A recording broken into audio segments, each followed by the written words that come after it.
What was it? We didn't have a picture of it. Hold on. Hold on, can't see you. You guys are good to go. All right. Let's call the meeting to order. Do we have anybody in the public waiting room for comments? No, I'll take a motion to approve the minutes. It's May 3rd. Second. All in favor? Aye. Aye. All two of you. Yeah, all two of us. Where's the third? Yep, Like, go ahead and give us your activity report. sure. You should have had a copy in your packets that went out to city council. But I'll take the, I didn't get anything with it, no. I don't remember seeing it either on it. Okay. Had 22 reports for last month. Had 2 assists to LSW Fire, a couple assists from the Sheriff's Department. We did have 1 missing person, which was the 4-year-old that was luckily found after 2 hours. Had an illegal burning, and that person was actually ticketed. And then still have an ongoing domestic case. The husband was also arrested on a warrant, felony warrant. And the last item we'll get to here in a little bit is under additional information reference to a program called SHOT, which is the Shiawassee Human Oppression Team that I participated in. There was 57 traffic stops for the month. 22 traffic tickets were issued. 17 were for speed. There were 35 traffic warnings, 21 warnings for speed. There were 17 ordinance violation warnings, 5 for trash, 7 abandoned vehicles, and 5 tall grass. I wondered about that after looking around town here and there. Yeah, so working on that. Reference to the police vest, the grant finally opened up. And so we're in the process of doing that grant. However, there's a snag because we have a DUNS number. And according to the United States Postal Service, there is no North Woodhall Street. So they have City Hall and everything located on South Woodhall. So I'm working with the postmaster over here in Lanesburg, trying to get that corrected, because right now the federal government has us on South Woodhall Street. Wow. So they need to get that corrected because the grant needs to be in by next Monday. So we're working on it. I've got the grant pretty much done, but I'm waiting on them because those things have to be corrected. Because there's also called sam.gov, and that has to have the correct DUNS information that have updated sams.gov for the grants. Then we can submit the application for the vests. And this year we're looking at replacing 4 vests. Reference to training, 2 officers went to a seminar on you don't have to die, survive an ambush. Basically, officer safety and how to protect yourself from ambushes. Basically, a lot of it, the instructor was actually in the Russian military. So his view of policing in America is a little different. Wow. And so he has some, See a little strict. yeah, a little rough around the edges, but he had some good points. So Special ops, Spetsnaz, or whatever they call them. he didn't really go into that much detail other than he was in the military. Okay. However, now he's doing police training, so we'll go from there. But anyways, also all 7 MCOS officers went to legal update that was hosted by Meridian Township.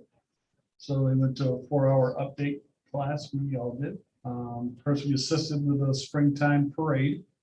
No issues with that. Now, in regards to that program by the sheriff's department, that Shiawassee Human Oppression Team is actually program that was funded to a program that was on TV called Catch a Predator. And Genesee County has been doing it for a couple of years. Shiawassee County actually had one sting last fall. This was the second sting. It was held at the Quality Inn in Durand. Huh. And they actually have police officers and undercover officers go on these dating websites. And they're either 15-year-old male or 15-year-old female. And basically they're fishing to see the predators out there. So that's how they've caught some people. I've read Yeah. some stuff, so I wonder about that. So in our sting that night, we arrested a 30-year-old male from Durand. He had showed up to have sex with a 15-year-old male. The second individual we arrested was a 28-year-old male from West Bloomfield. So he drove all the way up to Durand. He wanted to have sex with a 15-year-old female. And the third individual is a 67-year-old male that drove all the way from Charlotte to Durand, thinking he was meeting up with a 15-year-old female. So, you know, during it was an 8-hour shift, and so the 3 of them were arrested for that and charged. That's scary. So the It is. sheriff's department is the lead on that. They were taking it, also assisting were the FBI, a couple deputies from Genesee County, because they've done the program for a couple of years, and so Shiawassee County is up and running on getting that. I think the plus from that is you didn't arrest anybody from Langsford. No, we did not. Hopefully, That was a good thing, so. Reference to the carnival, there wasn't any real major issues. Everything was good. I heard they did have some good crowds down there. I heard the Lions Club made out pretty good, Cool. so. They definitely needed it. I mean, So I don't know if their plan going forward is to still keep it on Memorial Weekend or not. I guess that's up to them. it sounded like, I mean, at the time that Ed Arthur said that when he did, because he went on Fox 47 News, Channel 10, seen a couple things on that, but that's how they're gonna keep it around them, so. But it's funny, I walked down on Sunday just to kind of take a peek and get an elephant ear, you know, to see what's going on. And a lot of faces I didn't recognize, so I think a lot of people from out of town showed up here too, so that's what helped them I'm sure tremendously. there's a lot of people wanting to get out, do something different. Right. Try to get their lives back to somewhat normal. Exactly. So on the police department aspect side of it, nothing earth shattering. We're still moving forward. And, I know that it's either this month or next month, they're gonna start tearing up Woodbury roads. So we will be doing a lot of radar enforcement on Doyle Road. That's gonna be the Oh, boy. cut across. Yep. So there's definitely enough You're- 25-mile-per-hour zone signs up there, so. Yeah, and there's enough people that speed down Doyle Road, Mm. even without that project. Exactly. So we will definitely be doing special attention on that aspect of it. So we do talk about the best.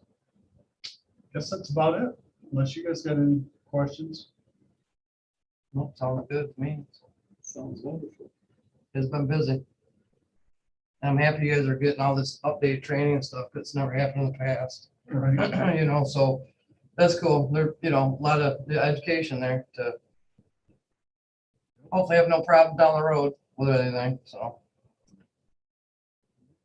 Okay, one other thing, you had, the federal, thing you have to fill out for. it's, Not shooting bad people, I guess. What was that about? that's for the, in your packet, or, Yeah, it was in the packet. well, I guess we could probably discuss that when that comes up about the thing. There's a difference in, I guess, philosophy, or however you want to put it. The DOJ gives us guidelines on what our use of force policy should be. You know, However, I believe it's HUD has a difference of opinion, that they say that we need to have something in there that we will not use force against peaceful protesters. I'm like, Huh. that doesn't even sound right, no, because it even contradicts our policy. But for that grant to go forward, they need that specific language. So city Well, council is had- addressing that. we've had peaceful, somewhat peaceful protests with issues in the past. Well, not here in the city of Manuel Wasso, correct? No, here. What we had here, I guess I I'm know. not gonna bring them all up, but, you know, there's never been any arrests or anything bad. And yeah, and our force of policy only applies when somebody is resisting arrest, or is an unlawful assembly has to be declared. So HUD has come up with this thing about peaceful demonstration, and I don't know where that came from, but that's their part that Paul is dealing with, reference to the grant. And obviously HUD and the DOJ are not talking, because the DOJ is the one that would then investigate any agency that had excessive force issues or anything like that. So are they gonna give some guidelines or some clarification on what is a peaceful protest? I don't know if they actually have a definition for it. It just has the wording So in it's your real broad, packet it there. could be a violation and not even know it. Yeah, well, no, because we wouldn't even arrest anybody until it was classified an unlawful assembly. Right. In an unlawful assembly, you have to have different criteria where property's being damaged and stuff like that. You have to give an announcement that it's an unlawful assembly.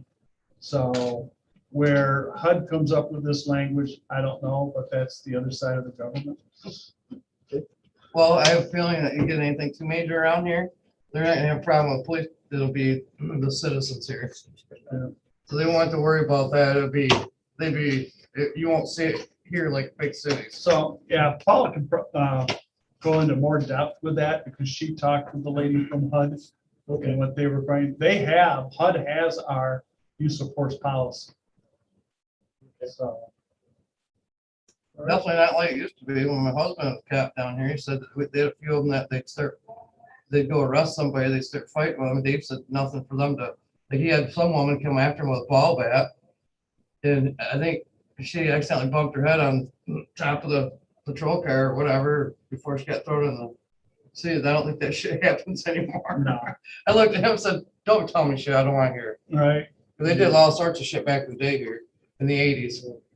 Well, I don't understand, you know, people resisting arrest and they think they have a right to do it. Well, because for one, they'll take their phone out, they won't show what actually happened, and they'll start getting it to the tail end of the force being used because of the person resisting. But then once they see the cameras start rolling on these phones, they stop and they make it look like they're innocent. I mean, it's a no-brainer with that, but How many of our officers have the cameras? We have 6 cameras, so anytime an officer's working, or even when a reserve officer is riding, everybody's got a camera when they're on duty. Do we have dash cams also? Yep, we have cameras in the patrol cars as well. So we're ahead of the curve. All right. So, if we have anything else or, no, all right, take a motion to adjourn. thanks. I second. Okay, Two of us. Paula, you could shut us off.